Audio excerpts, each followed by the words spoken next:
A country that specializes in exporting what it does not produce and importing what it produces.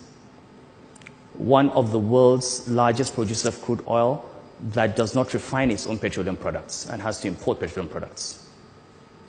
The world's largest producer of cassava that does not produce starch or ethanol. A large tomato belt, yet the world's largest importer of tomato paste. A country that from my childhood I have heard had the potentials for being a world power. But every day we talk about potentials. Every day we talk about potentials. Today we still talk about the potentials of Nigeria. And yet China, Indonesia, Malaysia, Japan, Korea, Vietnam, Brazil, all of those countries have turned the potential that they had into reality. What are these? What's the one thing that, if I were to ask, what is the one thing that we need to do to break this barrier that faces us? In 4 years in Abuja, I've come to the conclusion that we need to overcome the fear of vested interests. And I'll talk to you through a little bit of my own experiences as governor of Central Bank and use that as a basis or as a template for what I think we need to do if we change this country. I became governor of the Central Bank of Nigeria in 2009. And this was in the middle of a global financial crisis.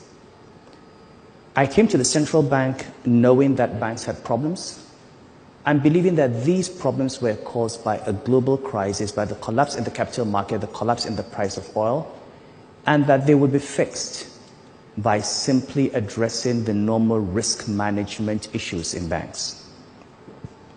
Shortly after I came in and one went through investigations, I discovered that the Nigerian banking system was infested with the same corruption of the rentier system in this country. That a number of bank chief executives had taken their banks and fleeced those banks and literally taken away depositors' money to buy property all over the country, all over the world. And just like people do in ministries or in government agencies or whenever they have opportunities in all companies, the banks were themselves a site for rent seeking. The fundamental character of the Nigerian state is that for decades, since we found oil, it has existed not to serve the people, but as a site for rent extraction by a very small minority that controls political power. And it doesn't matter where this group comes from, whether it's North or South or Muslim or Christian or military or civilian. The state has always been a site for the extraction of rent, with the exception of a few years that we can think of where we've had development. And this is at the heart of the problems of the country. Now, when we discovered this, and I'll give you a few examples, and these are well known now, they've been published. You know, there was one chief executive officer that took away from her bank over 200 billion naira. Okay, that was over $1 billion. And where was this money taken to? Purchase of property. We recovered from one CEO 200 pieces of real estate in Dubai, real estate in Johannesburg, real estate on the Potomac in Washington, apart from shares in over 100 companies. And all of that was purchased with depositors' funds. We went to the court in UK on the case of another CEO. We got a judgment against that CEO for 142 billion naira, stolen from the bank, taken to buy shares and manipulate the shares of his own institution, and also transferred outside to purchase property. Now, the first CEO we were able to convict, we recovered these assets and got a 6-month sentence and sorted it out. The second CEO, we finished our case. established in Nigeria that we had a civil case in the UK, had a criminal case in Nigeria, established the case. 2 weeks before the closing statements were made, the judge was miraculously promoted to the Federal Court of Appeal after 3 years of trial, at the very end of trial, because someone, a very popular religious leader with hundreds of thousands of supporters, carried him to political authorities, and the system that was supposed to protect depositors and handle criminals was used and manipulated to promote a judge so that he would not convict a thief.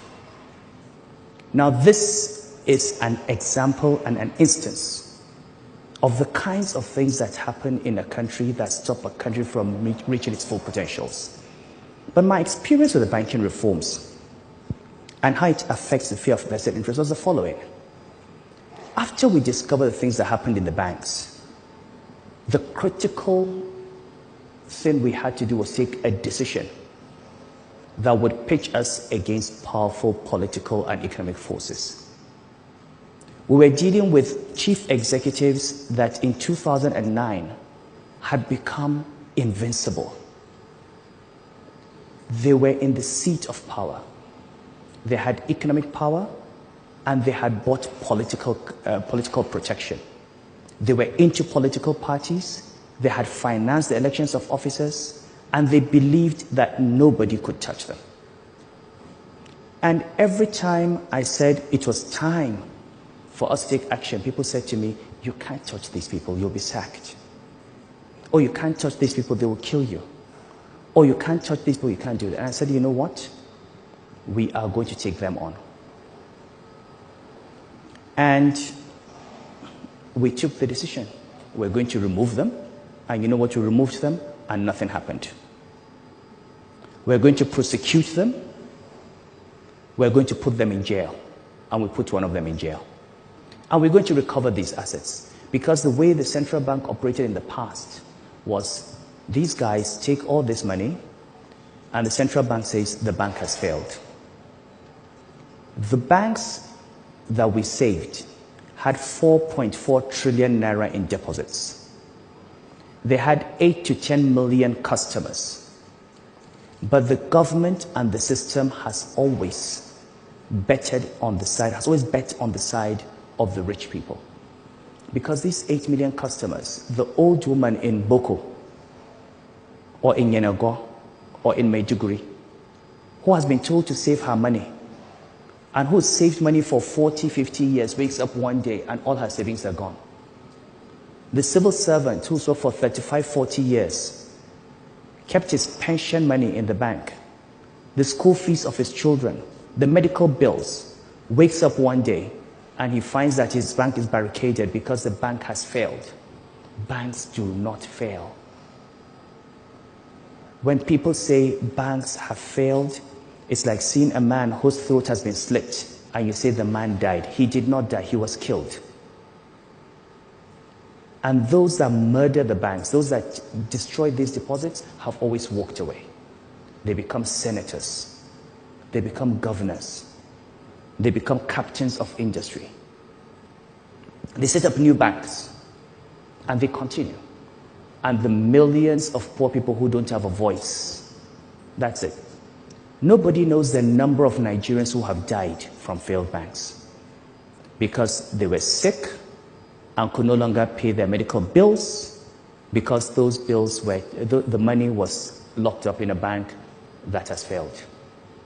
Nobody knows the number of children whose parents could very well afford to pay their school fees who had to drop out of school because banks were mismanaged. So we use this as one instance, as one example of what you can do if you're ready to confront these vested interests and deal with them and protect the poor for the first time. But the banking industry is just one part of Nigeria. What is happening in other areas? So, take the oil industry. We talk about fuel subsidy. In 2009, this country paid 291 billion naira as subsidy for petroleum products. By 2011, this number had jumped to 2.7 trillion naira. Did we start consuming 10 times as much petrol? Do we have 10 times as many cars? Did the population of Nigeria multiply 10 times? I did not believe those numbers. I screamed against those numbers, and what people screamed. Of course, we tried to remove subsidy. There was Occupy Nigeria. There have been investigations. And what did we discover? That a lot of that money never went to fuel subsidy that was consumed by Nigerians. There are people in this country that produced pieces of paper and brought to PPRA, and somebody stamped those pieces of paper and said they brought in petroleum products and actually paid them subsidy. And those pieces of paper said, I brought 30,000 metric tons on so-so ship, and we discovered that that ship was nowhere near the coast of Nigeria on that date. We have seen vessels that did not even exist that had been retired on bills of lading, and money has been paid. And you know what? None of them, as I speak to you, has gone to jail. This is the only country in the world where you have something called oil theft, where vessels can simply come and take crude oil and literally just drive out of the country. You see the numbers every day: 100,000, 200,000, 400,000 barrels a day. Nobody even knows. 7.3 billion naira. How does anybody take oil in a vessel and leave a country? We've got the Navy, we've got NIMASA, we've got security services, you've got the oil companies themselves. And every day we complain about the lack of development. We don't have development because vested interests continue to rape this country and continue to take the money out. And the only way you're going to move from potential to reality is to stop preaching and start asking yourself, how can we overcome the fear of vested interests and how can we confront them? And if there's one thing I learned from banking, it is that they are not to be feared. They stand on quicksand. They've got only two tools. They're not very intelligent people. It doesn't take much intelligence to steal. If they were smart, they probably would not be stealing. They'd find other things to do.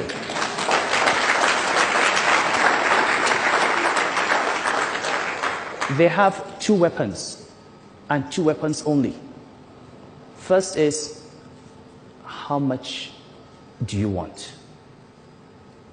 And if you don't want anything, then I'm going to destroy you. If you don't want their money, and if you're not afraid of them, you destroy them. There's nothing else in there. You're more intelligent, and we've got to ask ourselves as a country, how have we allowed ourselves to be reduced to a level that is so far below our potential? A few weeks ago, I was in Lagos at Tinubu's birthday at the colloquium, and I spoke to young people. And so we have 65 million young people in Nigeria. I'll give you one idea. You have 65 million youth in Nigeria. What does it take for one of you to get your votes and be the president of this country? What does it take for you to say, you're tired of my generation?